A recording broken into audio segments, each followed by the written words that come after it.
Piggy, a game with incredible story, character development, and secrets. Throughout the years, this game has churned out many videos on uncovering secrets, explanation of chapters, and events that took place in Piggy. But what is the timeline? Well, unless you misclicked, that's what you're here for.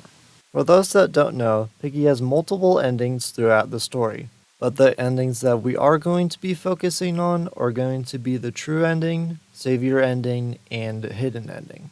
Also, I am aware that all characters canonically can only carry one item, but I'm not making them go back and forth to get items for chapters, as you will soon see. Some parts are also hard to tell what actually happened, so there will be a blue stripe in the top left corner for things that aren't said to be canon, and a green stripe for things that are canon. With that out of the way, grab some snacks, something to drink, get in the submarine, and let's dive right in. For everyone new to Piggy, you'd probably say the timeline starts at Book 1, Chapter 1. It's not that.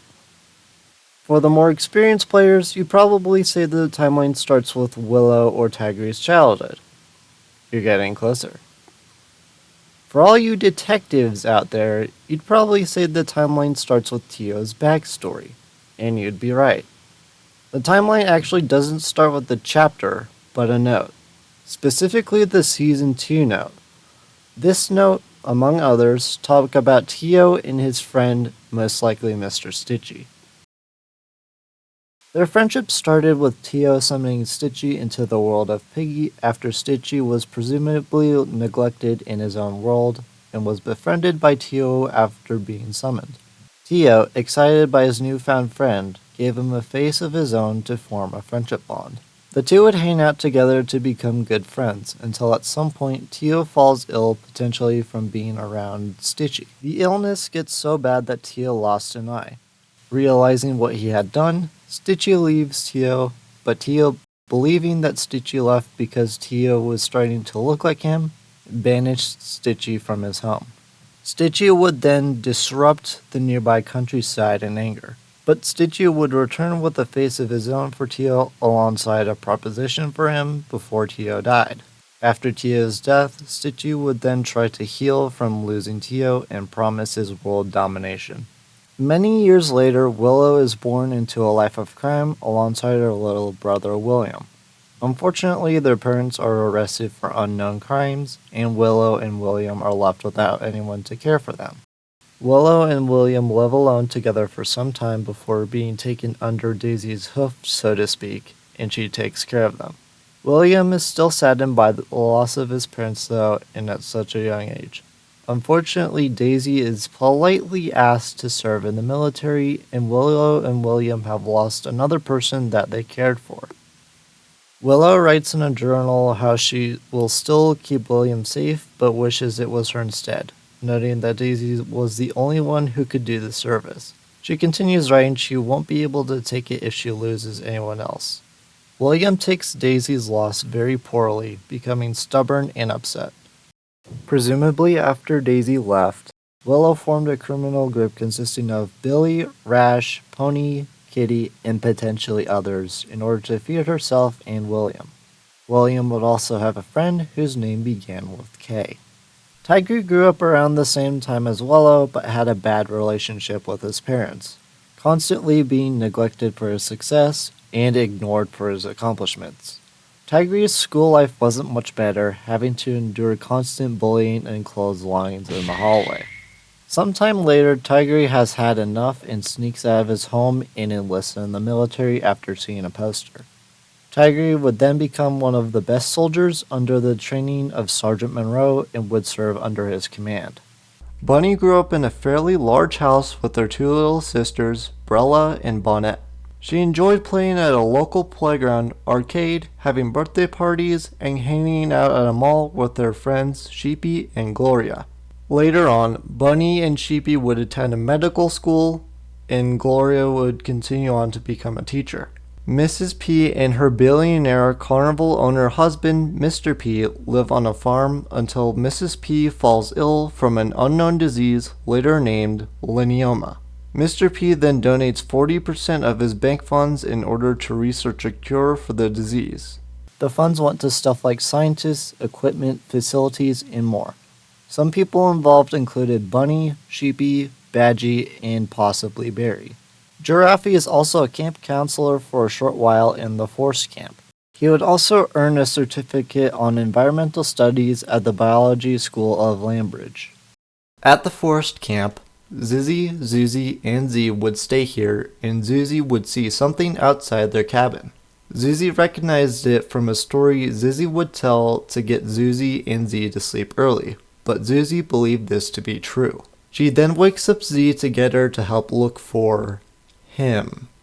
While out looking, the twins get separated, and Z has some form of contact with Tio, where he learns of her quietness. In Doveport, Kona accidentally digs into an old tomb and questions whether or not the people constructing the port knew it was there. The dig site is most likely put under control of whoever owns the port, seeing as it is theirs. Kona would then go back to his place where Roby prototype is. As for the tomb, it would be inspected to find Insolent's eyes and named caskets of King Milo, Queen Viola, and another unnamed. The tomb would be resealed after the inspection to preserve it after Kona dug into it. Kona, let's hope you don't do that again. Shortly after, Eddie anonymously receives a crystal and images of the Insolent's eye in the South Ruins. At first, Eddie believes that the South Ruin eyes and the crystal were unrelated, but he makes the connection that strange events happen when he is near either the crystal or images of the eyes. Looking at the images make Eddie hear voices telling him to go south.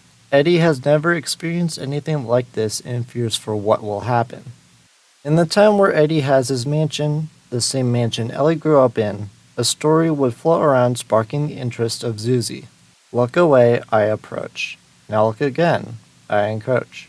Be wary of what you see, for my smile may cause you to flee. Arrive during the full moon, and I will see you soon. Zuzi decides to see if the story is real and drags her sister Z along even though Z is against this. Zuzi and Z climb over the wall, after which Zuzi exclaims, "Time to see what secrets this place hides. What could go wrong?" Zuzi and Z would then collect books to open a secret passageway into the cellar area while being chased by a two-faced robot.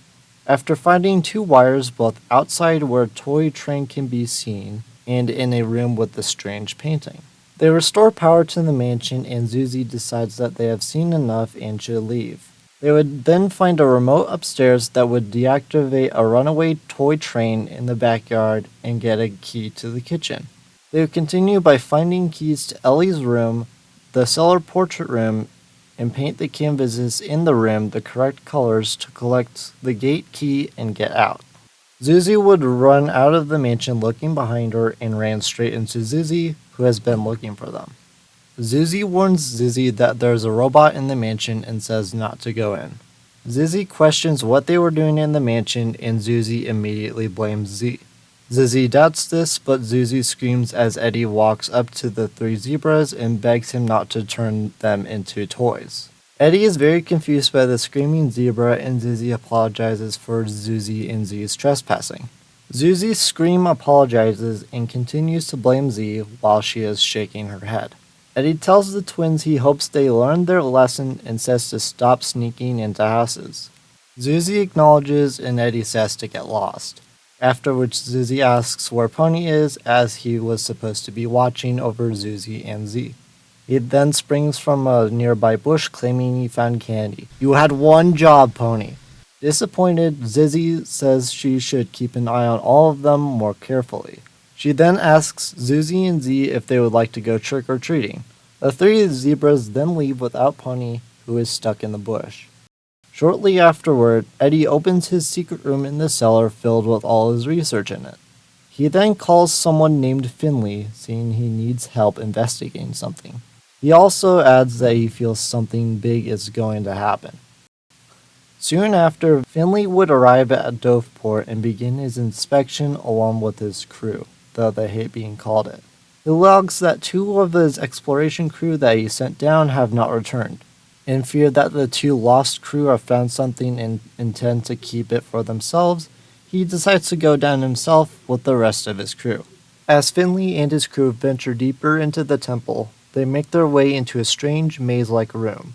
Finley wonders what it was used for, but doesn't stay long to find out. Finley orders the expedition onward, but this is the last thing he will do as the temple caves in on itself, and the crew are trapped in the temple, never to be heard from again. Back at the alley, Kitty, who was a chef for the crime group, decided to make a living by starting a cooking business at the Lucella City Mall. Billy also plans on traveling to see the world after success with the crime group. Nearby, Officer Pulley is sent to guard a storage building that has something of value in it. What Pulley doesn't know is that he will soon be losing his marbles. After Willow mentions to the group that William isn't doing well, Billy suggests that they steal something to cheer him up. Pony is against this, saying that they should buy something, but Willow reminds him that they are broke. So the group continues on to find something for William. Willow is still so saddened by Daisy leaving that she doesn't want to go into her TV store to look for something for William. The group continue on, breaking into the nearby hotel and the storage building behind it. Willow finds a pie that she assumes will make William happy, only to realize that he is gone, leaving only his scarf. Willow has now lost 4 people she cared about. Following the theft of the pie, Detective, because I'm not saying player 10,000 times, figures out that the food thief Willow is in the alley behind the restaurant. They notify Officer Doggy of their finding and go to the alley to find and arrest Willow. Detective moves deeper into the alley while Doggy guards the exit. Detective encounters Rash but avoids him because he has a crowbar and begins to chase Detective. Now looking for something to help, Detective grabs a key that goes to a nearby storage room containing scissors and a battery. Detective then uses the scissors to cut the police tape to the hotel that was previously broken into. They grab a mop and a key to Daisy's TV store, unlocking it and making a note of a number on the wall. They also grab a key to Leo's laundromat storage room. In the laundromat, Detective grabs a key to a building in the back of the alley. Rash follows Detective, trapping them inside the building, but Detective uses the mop to make a path through some liquid on the floor to get to the back of the building and crawl through a hole to escape Rash while noting a second number. Afterwards, Detective enters a nearby building where they find a key to a safe. Detective finds a screwdriver in the safe but goes to Doggy for help as Detective has been chased for some time. Doggy takes the battery from Detective to stun Rash, and the two go to a door that has been sealed with a screw. Detective opens the room, finding a third number while grabbing another safe key in the process. They find a door locked by a code, but Detective unlocks it, remembering the numbers they saw. After the door opens, a startled Willow makes her way to the back of the long hallway while dodging obstacles and into a ceiling vent. Detective bypasses the obstacles and unscrews a screw to the door in the back, but is still locked. Detective then goes to the first room they went in and unlocked the safe there to get the key. That key would then open the door at the end of the hallway. After the door is opened, Detective and Doggy storm into the room and confront Willow. Doggy tells her she is under arrest for stealing goods, but Willow responds she is only trying to feed her family. Detective says she knows the law and that they are sorry. Rash comes to the front of the room ready to attack, but Willow tells him to stand down, saying it's not worth it. Rash questions why, saying they will take them away. Doggy responds saying that they would rather do that than to put them down. After hearing this, Rash surrenders, declaring they haven't seen the last of them. Willow is taken to Lucella Station and Rash taken somewhere else, but Detective doesn't feel alright with what happened. Doggy understands but reminds Detective it's the way things have to be. Detective questions if anything can be done, but Doggy tells them everyone has a role to play and that they do things because they have to, not because they want to. Doggy then turns to leave while Detective stands there thinking, and asks if Detective is going to leave also. Detective does, and the two return to the station, where shortly after Doggy will write a note to the chief of the station regarding Detective's work, saying they deserve a promotion. In a battlefield with an unknown location, Sergeant Monroe and the troops under his command surround a compound. Sergeant Monroe plans on sending 2 of his best soldiers, Tigray and Danny, to surprise the unsuspecting compound, unaware that the compound has no soldiers in it. The soldiers that were there left some of their last notes before, well, only Manitou knows what happened. Danny is worried about Tigray, saying he looks nervous. Tigray responds saying they all feel that way. Sergeant Monroe shouts at them to prepare to charge the compound, and they prepare for the signal. The signal is given with Tigray and Danny proceeding out of a trench near the compound and make their way to the door in front of them. Tigray reaches the door first, but the ground gives way beneath him. He falls into a pitch-black hallway but is unscathed, reaching for his flashlight to continue on. Danny hollers from above that he will find another way in. Tigray acknowledges but seems to have misplaced his weapons, and he continues deeper into the compound. He rounds a corner and comes to an intersection where he thinks he saw a shadowy figure pass by. He goes right, away from where the creature went, finding a wire to potentially restore power and a soldier's helmet on the floor. He continues forward past a landing leading downstairs and enters the storage room. He finds a power switch to the room and turns it on. Unfortunately, nothing happens and Tiger grabs another wire in the storage room as he goes to find a fuse box to get the power on. Exiting the room, he sees a black creature with glowing white details and the creature begins to chase him. Frightened and confused as to what the creature is, Tiger sprints forward and rounds a corner to his right and heads down into a tank depot. Tiger no longer hears the creature and grabs another wire before heading back up. He wanders into a map room with a layout of the compound. After memorizing the map, Tiger heads to the landing and downstairs. Before heading down, he begins to hallucinate and he finds himself in his old home. Tiger tries the door to get out, but it is locked. Unfortunately, another black creature, this time with red glowing details, is patrolling the hallways. Tiger sneaks past the red creature and gets the key to the door, escaping his hallucination. He goes downstairs and finds a fourth wire and wanders into a barracks across the hallway and hallucinates yet again, this time in his old classroom. He remarks that he did not miss it and attempts to open the door across the room, but the door is locked and Tiger has to rearrange the desks while avoiding dark hands that come out of the floor. The door opens and Tiger escapes his second hallucination. He goes out of the barracks and finds the fuse box with missing wires. He connects the wires he found and restores the compound's power, opening a large door in front of him. He goes through and up a ramp where he finds a large room with a concrete structure in the middle. Tiger goes in and had yet another hallucination. This hallucination was a dark room with a checkerboard floor that turns out to be a maze. Tiger has never been here but navigates his way through, constantly turning around and being chased by a strange black hand. He makes it out of the maze and into a carnival cage, remembering his family could never afford to go to the carnival. He escapes his third hallucination and goes up the structure and out the door and into a trench. Here, Tiger has his fourth and final hallucination in his boot camp military training course. He completes the course with ease and escapes the hallucination. Tiger continues down the trench, but the creature he first saw was behind him. Tiger runs out of the trench and onto a catwalk overlooking the large room with the creature close behind him. He navigates through the halls and finds a room containing a military-issued knife. Tiger takes the knife and turns to find the creature who he had lost in the chase. Tiger, with his knife, no longer fearing the creature, sets out to find it. He rounds a corner, sees the creature, and stabs it. But Tiger is horrified after looking at a now bleeding and dying Danny.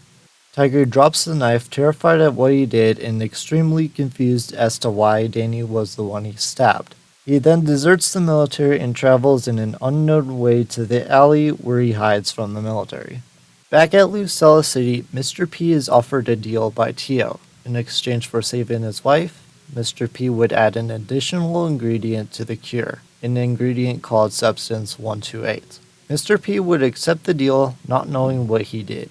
Tio continued his plans, even manipulating Mr. P after he had done what Tio asked. Mr. P even went as far as to suggest to his doctors that the cure could be given early. His doctors were heavily against this, however, saying the cure sample was unstable. Mr. P ignored them and wanted volunteers to test the supposed cure. The sample was enough to fill 4 potion bottles.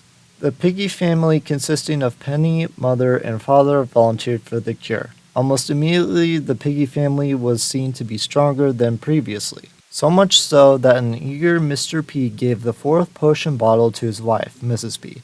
With similar results, Mrs. P became stronger and began to recover from leukemia. When the Piggy family got back to their house, Georgie became skeptical after seeing his family act strange, then aggressive. Scared and confused, Georgie ran away from his home in search of his grandma at Lucilla City. After Mr. P learned of the news from the Piggy family, he assumed it had nothing to do with the cure. He was wrong. Like the Piggy family, Mrs. P also became aggressive. Mr. P had a chance to stop Mrs. P, but didn't. He had already done so much to help her. Though Mrs. P was now infected, Mr. P did not know what to do. So he let her go. Mr. P had no idea what he had unleashed. Shortly after Georgie ran from his home, a missing persons report was created and would reach Lucilla City, where Georgie's grandmother would learn of her grandson's disappearance. Detective received the report and was now on the case and went alone to the last place Georgie was seen, the Piggy residence. As they arrived at the house, they got out of the car and made sure that they were at the right place. But before proceeding to the front, they heard a sound which stopped them. Penny, who was now fully infected, snuck up behind Detective with a bat, and the infection has begun.